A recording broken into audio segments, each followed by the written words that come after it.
ESG składa się z takich 3 literek. ESG, czyli environmental, środowisko, social i G, governance, czyli zarządzanie, czyli ład korporacyjny. I wszystkie te 3 literki, jeżeli będą zbilansowane i będą ze sobą współpracowały, no to jest właśnie zrównoważony rozwój, to jest właśnie zrównoważony biznes i taką firmę, nie wiem, inwestorzy, klienci postrzegają jako firmę bezpieczną, firmę, w którą warto inwestować, bo wiadomo, że jest stabilna, dlatego że nie patrzy tylko i wyłącznie na zyski, tylko jeżeli nie wiem, nawiązuje współpracę z klientem, to się zastanawia, czy ten klient również wyznaje te same zasady, co my. Czy jestem za stary na pracę w IT? Czy body leasing jest legalny? Czy mój Kacperek powinien być konsultantem Salesforce'a jak dorośnie? Czy da się przetłumaczyć to, czym zajmują się informatycy, na język ludzi? Spróbuję. Ja nazywam się Marcin Kapuściński i pracuję w Transition Technologies MS. Według podziału w naszej firmie jestem tak zwaną osobą nietechniczną. Nie rozróżniam kolorów, lubię zadawać głupie pytania, nie mam iPhone'a, a mój laptop jest wiecznie rozładowany. To jest podcast Odkodowujemy IT. Moim gościem jest dzisiaj Małgorzata Szewczyk, dyrektorka Biura Zarządu i Administracji w TTMS-ie. Małgosia pamięta powstanie naszej spółki, bo jest u nas od samego początku i oprócz licznych obowiązków administracyjno-dyrektorskich jest odpowiedzialna w TTMS-ie za politykę zrównoważonego rozwoju, w tym corocznie przez nas składany raport ESG i o obu tych tematach sobie dzisiaj porozmawiamy. W przygotowaniu się do rozmowy pomogli nam nasi pracownicy, którzy na Teamsach wypisywali pytania i zagadnienia, które ich interesują, za co bardzo dziękujemy. Pytania więc będą częściowo ode mnie. Co jakiś czas będę posiłkował się właśnie pytaniem zadanym przez Agnieszkę, Filipa, Konrada itd. Startujemy. Pierwsze pytanie zadał Konrad. Pytanie brzmi, jak liczona jest emisyjność? Czy uwzględniamy w emisyjności wydajność naszego kodu? Jeżeli chodzi o ten kod, to dla mnie odpowiedź jest prosta. No kod to jest nic innego jak coś, co robisz w komputerze, który jest podłączony do sieci. Jeżeli jest podłączony do sieci, no to ciągnie energię. Jeżeli ciągnie energię, to my ją wliczamy do śladu węglowego. No i już. Oczywiście kod jest przetrzymywany w chmurze, ale tu już w szczegóły nie chcę wchodzić, bo się na tym nie znam, ale chmura jest na jakimś serwerze. Jeżeli jest serwer, to jest podłączony do energii. Jeżeli jest podłączony do energii, no to my za tą energię płacimy, czyli liczymy sobie do śladu węglowego. I tutaj mam trochę taką zagwozdkę, bo no, jakbyś na to nie patrzył, to jest oszczędność, znaczy to jest jakby zmniejszenie śladu węglowego. Bez dwóch zdań. Tylko jakby zadbaliśmy o literkę E, a gdzie literka S w tym? No bo oprócz tego śladu węglowego to jeszcze powinniśmy zadbać o zdrowie psychiczne pracowników, tak? A według mnie bardzo taką, chociaż tutaj też to jest kontrowersyjne i też nie do końca nie wiem, czy to jest dobre, no bo kontakty międzyludzkie, czyli takie pogaduszki przy kawie, czy nie wiem, mam problem przy pisaniu kodu, a mam obok kolegę, to się mogę szybciej go zapytać, a on mi ten problem rozwiąże. Więc jakby przyjście do pracy, do biura i pracowanie z biura jest super, według mnie. No ale to jest według mnie, bo ja oczywiście na wszystko patrzę przez pryzmat swojego podejścia do wielu rzeczy. Ale wiem, że na przykład jest bardzo dużo ludzi, którzy nie wyobrażają sobie pracy obok drugiej osoby i zdecydowanie wolą pracę z domu. Więc pytanie, czy to jest to, że ludzie pracują zdalnie, czy zadbaliśmy o literkę S, czy nie?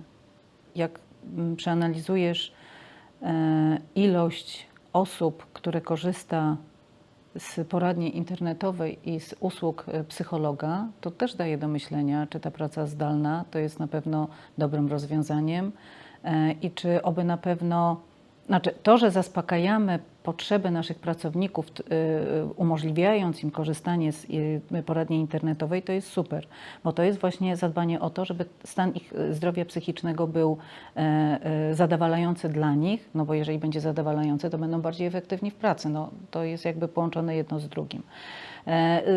Natomiast pytanie, czy ta ilość, gdzie tych wizyt, która już jest zarezerwowana na cały okres umowy naszej, to też nie daje nam takiego sygnału, czy ci ludzie oby na pewno dobrze czują w domu samotnie. Tego się nie dowiemy, bo jest tutaj to wszystko objęte tajemnicą Tak, lekarską. oczywiście. Musimy mieć feedback od poradni. Ile z tych problemów, z którymi ludzie się zgłaszają, Jest poradni, związany z pracą związane z zdalną. pracą Mhm. No więc tutaj mam taki dysonans, czy praca zdalna to jest dobrze, czy niedobrze, bo oczywiście dla śladu węglowego to jest dobrze. Dla literki S, no ile osób, tyle opinii, zakładam, byłoby. Znaczy uważam, że bardzo fajnie jest to, że jest możliwość wyboru. I dla mnie to jest chyba też takie istotne. Ja lubię przyjeżdżać do biura, przyjeżdżam do biura, nie ukrywam, że czasami jadę z nastawieniem konkretnych rzeczy do zrobienia i z tych rzeczy robię jedną bądź dwie, no bo właśnie mam kontakt z moim zespołem, gdzie też potrzebuję z nimi chwilę porozmawiać i też nie chcę, żeby te rozmowy były tylko czysto służbowe, tylko jednak no, zależy mi na tym, żebym mogła sobie porozmawiać i wspomóc moje koleżanki, moich kolegów, nie wiem, chociażby w ich problemach, jeżeli mi na to pozwolą oczywiście. Jeżeli w ogóle będą chcieli. Natomiast z drugiej strony też potrzebuję kontaktu z menadżerami, z prezesem, żeby sobie pewne rzeczy omówić na gorąco, bo tu kolejna rzecz to spotkania online'owe, czy one w ogóle... Znaczy, mi one kompletnie nie pasują, bo ja nie zawsze jestem w stanie się skupić tak na 100% na takich rozmowach online'owych. Wolę absolutnie rozmowę face to face. No ale tutaj też rzecz oczywiście w zależności kto nad tym się zastanawia, kto co ma do zrobienia i o jakich problemach online'owych mówimy. Mhm. A jak w tym kontekście interpretujesz to, że siedzimy właśnie w biurze, gdzie jest dzisiaj, nie wiem, 5 osób, a jest ile miejsc do pracy? 80? 60. 60. 60. No oczywiście to też jest taka bardzo kontrowersyjna rzecz, bo my mamy biura w 8 lokalizacjach. Tych ludzi w tych biurach przychodzi bardzo mało. Oczywiście teraz mamy ruszony i aktualny program zmniejszania biur, no bo jednak też musimy patrzeć przez pryzmat wydawanych pieniędzy. No, bez sensu jest wydawać pieniądze za puste biuro. Bardziej i fajniej jest, kiedy to biuro jest w 100% wykorzystywane. Tylko tutaj też jest taki dylemat, bo Warszawa jest siedzibą główną, Warszawa jest miejscem reprezentacyjnym, Warszawa jest zrobiona, bo to jest nowe biuro, biuro jest zrobione popandemicznie, czyli jest dostosowane do różnych imprez, jakie możemy robić w tym biurze. Od spotkania biznesowego bardzo poważnego z bardzo ważnymi naszymi klientami, gośćmi i tak dalej, bo do tego są absolutnie idealne warunki, ale również możemy robić warsztaty dla naszych pracowników, składając biurka, robiąc im odpowiednią powierzchnię, wyposażając ich w odpowiedni sprzęt do zorganizowania takich warsztatów, a również możemy robić integrację w postaci, nie wiem, spotkań wielkanocnych czy wigilijnych, bo również mamy do tego dostosowaną powierzchnię, więc w Warszawie jest duże biuro. W piątki wyjątkowo mało ludzi przychodzi, bo większość pracuje zdalnie, ale ono widzę, że ma bardzo ważne zadanie, które spełnia. I to, że w tygodniu może być niewiele osób, albo konkretnego dnia może być niewiele osób, ale jednak te imprezy, które organizujemy, jakby zaspokajają już potrzeby tego biura. Natomiast biura, które są mniejsze i są w miastach dedykowane tylko i wyłącznie dla pracowników, a ci pracownicy nie przychodzą, no to jest z automatu zmniejszenie biur. Pewnie z biegiem czasu, jeżeli tych ludzi będzie jeszcze mniej przychodziło, to będzie również, może dojść do tego, że będziemy likwidowali biura, tak? Ale na pewno musimy patrzeć biznesowo, bo ESG to jest, znaczy, no właśnie, to w perspektywie chociażby ESG, musimy patrzeć na środowisko, na ludzi, ale musimy też patrzeć na zarządzanie. To nie może być marnotrawienie pieniędzy. Jeżeli gdzieś widzimy, że możemy zaoszczędzić, to absolutnie to w ogóle powinniśmy robić bez dwóch zdań. Ciężko będzie realizować chociażby ten dział environment, jeżeli źle zarządzamy środkami i zasobami, prawda? No bo Oczywiście, no, nie może być tak, że nie może być tak, że zresztą, no, żeby mieć pieniądze na środowisko, to musimy mieć dobrze zarządzać biznesem. Dobrze zarządzany biznes to jest taki, to jest kontrolowanie wszystkich wydatków i tam, gdzie jest możliwość zaoszczędzenia, to jest w ogóle bez dwóch zdań trzeba to zrobić. I nasz zarząd dokładnie w tym kierunku idzie.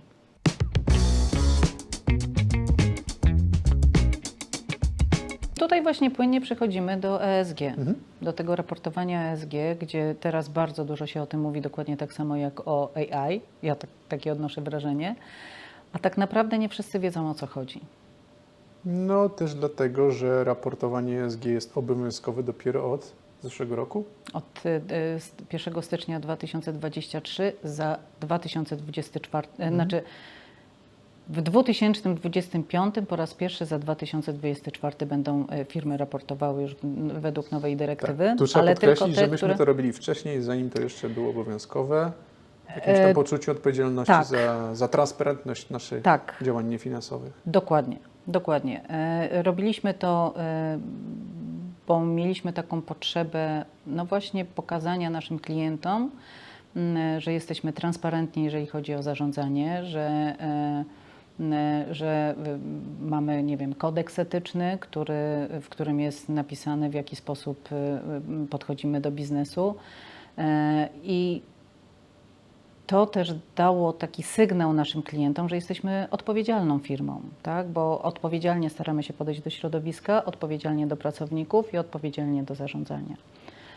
No bo ESG, tak jak pewnie, nie wiem, czy wszyscy wiedzą, składa się z takich 3 literek. ESG, czyli environmental, środowisko, S, social i G, governance, czyli zarządzanie, czyli ład korporacyjny. I wszystkie te 3 literki, jeżeli będą zbilansowane i będą ze sobą współpracowały, no to jest właśnie zrównoważony rozwój, to jest właśnie zrównoważony biznes i taką firmę, nie wiem, inwestorzy, klienci postrzegają jako firmę bezpieczną, firmę, w którą warto inwestować, bo wiadomo, że jest stabilna, dlatego że nie patrzy tylko i wyłącznie na zyski, tylko jeżeli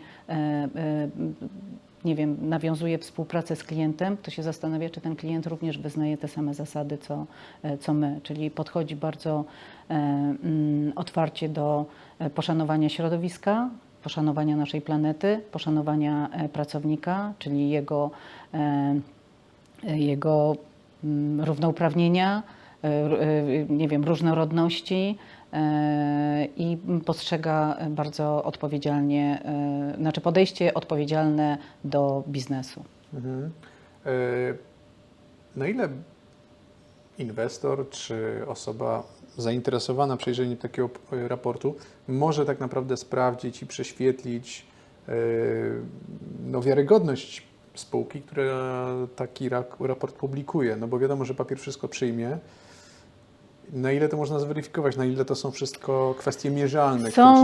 Są takie platformy ratingowe, w której wrzuca się takie zagadnienia związane ze środowiskiem, tą literką S, czyli podejściem do pracowników, klientów, dostawców, jak i do zarządzania. I wszystkie informacje, które się wrzuca na tą platformę, my jesteśmy na takiej platformie, to się nazywa EcoVadis, wszystko musi być udokumentowane. To nie może być tak, że napiszemy tak, my bardzo odpowiedzialnie podchodzimy do biznesu i już, albo że na przykład, nie wiem, BHP w naszej spółce działa perfekcyjnie, bo my tak chcemy i tak piszemy, tylko na wszystko muszą być dokumenty, które są oficjalnymi dokumentami. Czyli jak piszemy, że posadziliśmy 300 krzaków gdzieś, to musi być na to jakiś papier. Przy krzakach, no to wiesz, no to tak naprawdę no możemy zrobić sobie akcję. My akurat mamy, dlatego że ja jestem zwolenniczką współpracy z ekspertami w danej dziedzinie i jeżeli chcemy posadzić takie drzewka, to nie chcemy tego zrobić gdzie bądź, jak bądź i z kimkolwiek, tylko szukamy firmy, która nam faktycznie pomoże, żeby to miało jakiś sensowny cel i pieniądze, które będą na to wydane, żeby było udowodnione, że tak, to było akurat w tym miejscu, a nie w innym, bo taka była potrzeba. My współpracujemy przy sadzeniu drzew i właśnie też nie chciałabym, żeby nasi pracownicy traktowali to sadzenie drzew jako greenwashing, bo z takimi opiniami się zetknęłam, dlatego że może tak traktują, bo nigdy im tego nie wyjaśniliśmy, nie wytłumaczyliśmy, że współpracujemy z taką firmą, która znowuż współpracuje z nadleśnictwami, z gminami i ta firma wyszukuje miejsc, które potrzebują takiego zalesienia. W każdym układzie zalesiliśmy miejsca, które były 2 lata temu było takie tornado, przeszło przez Polskę i bardzo duże połacie drzew zostały zlikwidowane, połamane, unicestwione. I my razem z tą firmą posadzimy.pl posadziliśmy drzewa właśnie w tych miejscach, gdzie te połacie były puste, gdzie one były zniszczone w sposób całkiem naturalny przez te tornada. W związku z tym my opieramy się na współpracy z instytucjami, które mają wiedzę na ten temat. Tak samo zrobiliśmy taką bardzo fajną akcję, z której ja jestem bardzo dumna. To jest, zneutralizowaliśmy 2 torfowiska i zrobiliśmy to z Lasami Państwowymi, a Lasy Państwowe w tym akurat zagadnieniu współpracują z uczelniami. Więc jakby to jest pod kątem naukowym udowodnione, pod kątem eksperckim podpowiedziane, w jakim miejscu to ma być zrobione. I nie my to zrobiliśmy jako laicy, tylko zrobili to eksperci za nasze pieniądze. I wydaje mi się, że to są właśnie takie cele, z których powinniśmy być dumni i o których powinniśmy głośno mówić, bo torfowiska mają to do siebie, że jakby trzymają w ziemi CO2, które tak ociepla klimat, tak? I dzięki temu, że została tam zalana woda, przygotowano odpowiednio ten teren, to dzięki temu mamy tego CO2 zdecydowanie mniej, więc jakby dzięki temu planeta się nie ociepla w jakimś takim znaczącym stopniu. I to są takie 2 duże akcje, które zrobiliśmy i z których my jako pracownicy TTMS powinniśmy być dumni i raczej nie postrzegać tego jako greenwashing.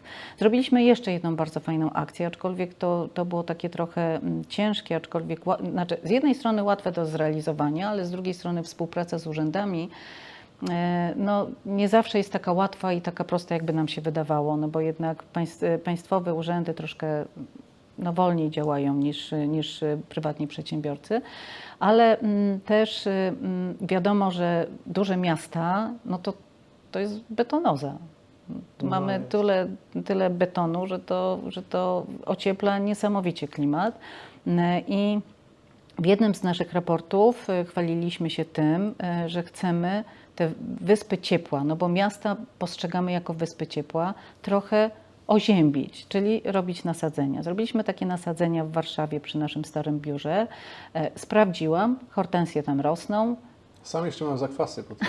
Sam sadziłem. Ja nie sadziłam, bo akurat miałam urlop, ale wiem, że te hortensje tam rosną, mają się dobrze i wyglądają, nie dość, że wyglądają bardzo ładnie, to jednak może w niejakimś, nie wiem, spektakularnym stopniu oziębiają, ale jeżeli od roślinki do roślinki będziemy sadzili i zazieleniali miasta, to dzięki temu te miasta będą miały absolutnie lepsze powietrze, lepiej będzie nam się żyło, lepiej będzie nam się oddychało i lepiej będziemy funkcjonowali. Ja myślę, że z tym greenwashingiem to jest jeszcze trochę kwestia nomenklatury, bo my trochę za dużo używamy takiego słowa jak akcja, nie? I myślę, że jak ktoś słyszy, że mieliśmy taką akcję, kolejną akcję, to może to postrzegać jako takie, że tutaj na hura będziemy coś robić, nie? Potem długo nic, na hura i jakby też warto sobie uświadomić innym może, że jest to część jakiejś strategii, czy my jesteśmy w stanie, czy obudowaliśmy to właśnie w jakąś taką strategię, czy możemy w naszym przypadku mówić o jakiejś długofalowej strategii na przykład? Okay. Tak, jak najbardziej. Po pierwsze mamy strategię ESG, która jest do końca 2025 roku i tam jednym z celów to jest osiągnięcie neutralności do końca 2025 roku właśnie poprzez nasadzenia drzew. No bo tak naprawdę tylko w ten sposób możemy realnie policzyć. Ale nie możemy tylko sadzić drzewa, no bo jeszcze też musimy się wykazać jakby z poszanowaniem dla człowieka, czyli robić akcje charytatywne, które w przekonaniu moim, jak i całego zarządu są bardzo ważne i dokładnie też staramy się robić ich jak najwięcej. I to jest tak. To również jest wpisane do naszej strategii i dla prezesa też bardzo ważne jest poszanowanie, równouprawnienie i różnorodność, czyli żebyśmy byli otwarci na wszelkiego rodzaju zmiany, na drugiego człowieka i żebyśmy też nie zapominali, że jest równouprawnienie i kobiety są tak samo ważne, no powiedziałabym nawet ważniejsze od No dobra, ale od to są panów. wszystko fajne ogólniki, ale na czym dokładnie polega to poszanowanie równouprawnienia i jakby zrównanie szans? Jak to w praktyce u nas wygląda? W praktyce wygląda to tak, że mamy politykę praw człowieka, to jest, mamy wprowadzoną politykę praw człowieka jako oficjalny dokument, w którym jest napisane właśnie poszanowanie drugiego człowieka, różnorodności, poszanowanie i to równouprawnienie. Mamy również nasz zarząd nie jest w 100% męski, tylko 30%, 33% to są kobiety, a 66% to są mężczyźni. 33% i 33% w okresie. 1/3. No 1/3, a tak musi być. To może No tak, być. Tak. 33,33 w Tak, okresie. tak. I tego bardzo przestrzegamy. Też mamy mieszane, menadżerowie nie są sami mężczyźni, tylko jest część kobiet, część mężczyzn, ale to jest nie zapisane nigdzie, nie mamy tego jako polityki, natomiast mamy takie zasady. A co do polityk, mamy również politykę płac, co jest też bardzo ważne. I mamy również politykę, to już odnośnie literki E, politykę środowiskową, bo tutaj też warto byłoby powiedzieć, że przypuszczam, że jedna z nielicznych firm IT, mamy u nas wprowadzoną normę środowiskową. I mamy raz do roku robiony audyt i sprawdzane, czy faktycznie rzeczy, które są istotne przy tej normie środowiskowej są przestrzegane i faktycznie, czy mamy liczony ślad węglowy, czy mamy segregowane śmieci, czy mamy oszczędność w energii, czy mamy właśnie zachowane zasady bezpieczeństwa i higieny pracy, czyli tak zwane BHP. Tutaj mamy też regulamin BHP. I to są takie rzeczy, z których powinniśmy być zadowoleni i dumni tak naprawdę, że mamy takie rzeczy wprowadzone u siebie. Dobra, czyli Konrad, odpowiedzieliśmy na pytanie Konrada, no nie do końca, bo jak liczona jest emisyjność i czy uwzględniamy w emisyjności wydajność naszego kodu? W zasadzie o tym Znaczy, już troszkę mówiliśmy. tutaj to chyba odpowiedź powinna być bardzo prosta, dlatego że tworzenie kodu odbywa się w komputerze, znaczy w laptopie, tak? Laptop jest podłączony do energii, a my za tą energię płacimy.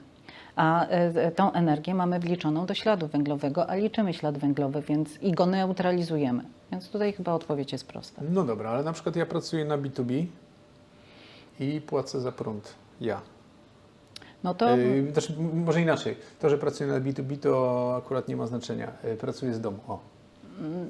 No tutaj to jest taka rzecz, znaczy praca z domu, oczywiście pod kątem literki E, no to jest super, no bo tak naprawdę my wtedy zużywamy w naszych biurach mniej energii i ten nasz ślad węglowy jest zdecydowanie mniejszy, bo... No tak, ale gdybym ja nie siadł w domu do komputera, to... Ale korzystasz z naszego serwera, bo jeżeli tworzysz kod, no to później go wrzucasz do chmury. Okay. Może ja tu nie chcę wchodzić w szczegóły, bo się na tym kompletnie nie znam, ale no, logicznie, jeżeli tworzysz kod idzie do chmury, chmura jest na naszym serwerze i my za ten serwer płacimy Okej. energię. I To tyle. jest jasne.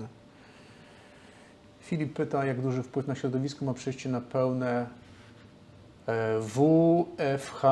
To wczoraj żeśmy rozszyfrowywali work from home. No to tutaj już na ten temat rozmawialiśmy, że praca z domu dla firmy, dla śladu węglowego jest super. Z drugiej strony praca dla niektórych osób, praca zdalna jest zdecydowanie wygodniejsza, bo się bardziej może skupić na pracy, bo więcej rzeczy zrobi, bo nikt mu nie będzie żadnych bodźców przeszkadzających w skupieniu się, więc ja się cieszę, że jest wybór Tak. i to powinniśmy uszanować.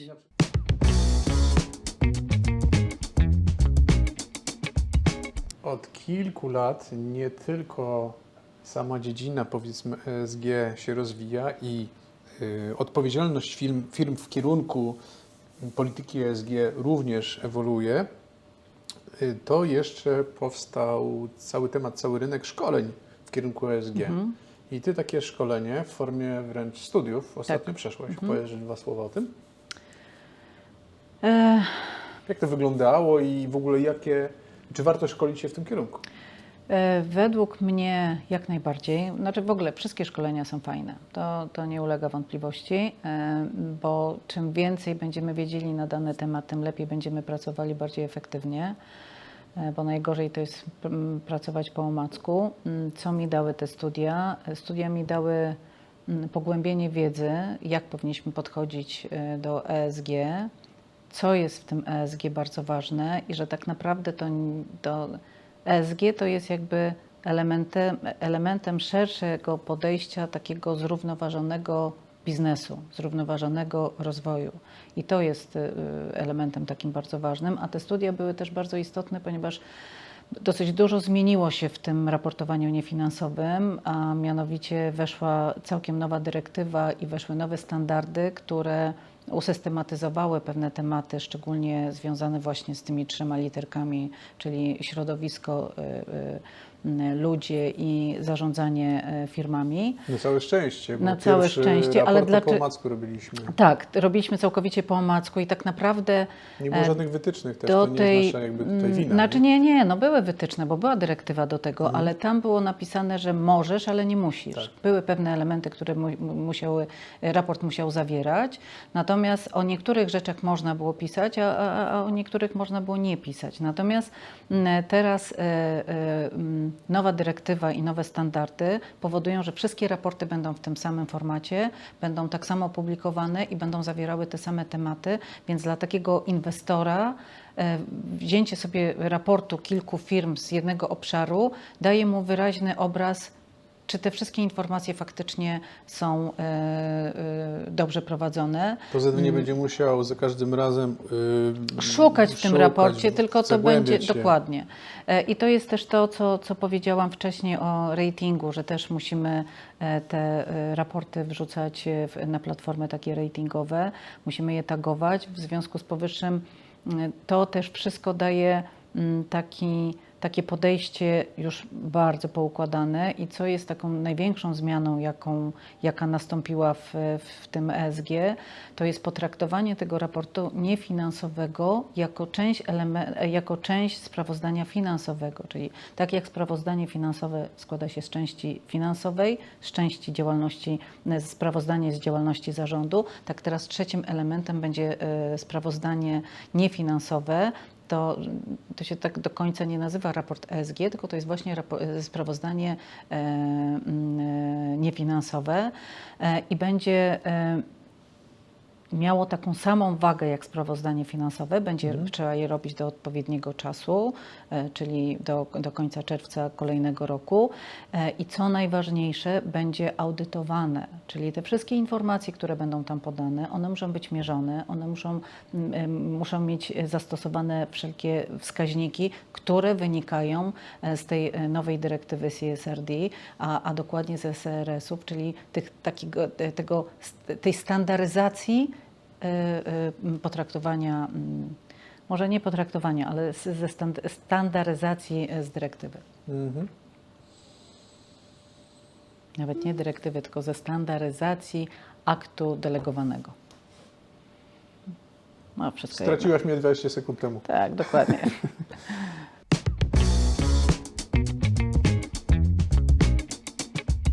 Jaka jest konkluzja? No taka, że gdyby nie te studia, to pewnie bym nie miała tak szerokiej wiedzy i gdyby nie studia, to by mi się ta wiedza też nie poukładała, no bo wiadomo, że każde studia nawet nie tyle przedstawiają ciekawe na ławę, co należy z tym problemem zrobić, tylko gdzie szukać informacji, na co zwracać uwagę, co jest bardzo ważne i tak dalej, i tak dalej. No tak jak w każdej dziedzinie. Czy nasz raport ESG za 2023 rok był Twoją pracą dyplomową?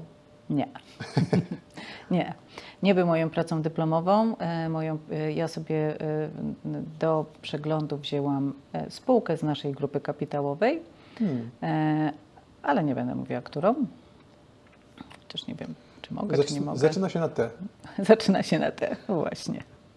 Ale warto jeszcze powiedzieć, że teraz wszystkie firmy na razie duże, giełdowe, później średnie będą ten raport musiały robić. To już nie jest kwestia, że my chcemy bądź nie chcemy, tylko to już jest obowiązek wynikający z ustawy o rachunkowości. My mamy jakiś pogląd na politykę zrównoważonego rozwoju, natomiast jak sądzisz, na ile w tej chwili istotne dla potencjalnego inwestora są takie informacje? No bo umówmy się, że jeżeli ktoś patrzy tylko pod kątem biznesowym i wybiera spółkę, której akcję chce kupić, no to jeszcze ileś lat temu miał tylko i wyłącznie Finanse. Finansowe, tak, finanse na uwadze. Czy to się tutaj zmienia, czy my sobie, Tak. to jest tylko nasze myślenie życzeniowe? Właśnie jednym z elementów, który się zmienia właśnie dzięki tej dyrektywie, to jest analiza podwójnej istotności, czyli teraz podejście, jak firma podchodzi do świata zewnętrznego i jak wydatkuje pieniądze na te podejście, na to podejście, tak? Czyli jeżeli my wybieramy sobie, nie wiem, dbanie o klimat i teraz jakie pieniądze chcemy przeznaczyć na te dbanie o klimat i czy to faktycznie da nam na długofalowo jakiś efekt, tak? Bo my nie możemy patrzeć na dbanie o klimat tu i teraz, tylko w skali krótkiego, takiej krótkiej decyzji, dłuższej, no i długoterminowo, tak? Tylko patrzę z punktu widzenia inwestora, ale tutaj można to tak sformułować, że wspieram spółkę, której ideały są mi bliskie i wolę wspierać spółkę, która... To nawet nie chodzi o wolę, tylko to chodzi o stabilność spółki, bo jeżeli spółka ma określony cel na kilka lat i ma na to finansowanie, no to jest firma postrzegana jako firma pewna, Przyszłościowa. bezpieczna i stabilna. I to jest takie bardzo ważne. I właśnie dzięki temu nowemu podejściu do raportowania niefinansowego dla takiego inwestora to jest właśnie patrzenie przez pryzmat zasobów i możliwości. I jak to jest, jak ryzyka są porozkładane w takiej fali, w takim myśleniu długoterminowym. Dla mnie bardzo ważne jest, żeby uświadomić naszych pracowników, naszych klientów, naszych dostawców, że my jesteśmy otwarci na poszanowanie planety, klimatu, na poszanowanie człowieka i jesteśmy transparentni i odpowiedzialni, jeżeli chodzi o biznes. I taka i też oczekujemy od naszych klientów takiego samego podejścia.